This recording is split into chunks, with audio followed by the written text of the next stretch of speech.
Guys வெள்ளை ஊடம் பார்த்தீங்கன்னா இறாலாம் மாட்டியிருக்கு. வெள்ளை ஊடம் பாருங்க, இறா போயிட்டு பூச்சி இல்லை இறா. கைஸ் ஒரு டேஞ்சரஸ் ஃபிஷ், சிப்லி மீன், அப்புறம் ஓரான்னு கூட சொல்லுவாங்க.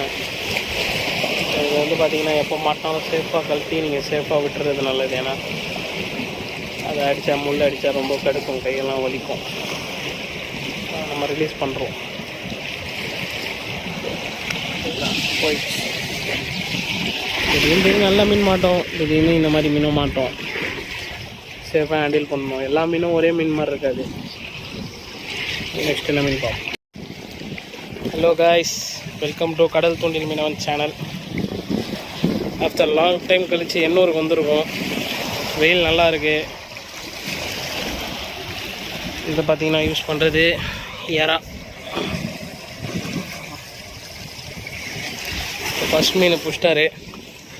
நீங்களே அதிசயப்படுவீங்க. ஃபஸ்ட்டு மீனே எங்களுக்கு வந்து பார்த்திங்கன்னா ஒரு மேங்க்ரோவ் ஜாக் தான் மாட்டியிருக்கு. இது பாருங்கள் கைஸ், ஒரு மேங்க்ரோவ் ஜாக், ஒரு 200 கிராம் சைஸ் இருக்கும். ஸோ நான் மேலே இருந்த தூண்டில் கட்டிட்டு அப்போவே பிடிச்சி தூக்கிட்டாரு. நெக்ஸ்ட் என்னென்னு பார்ப்போம்.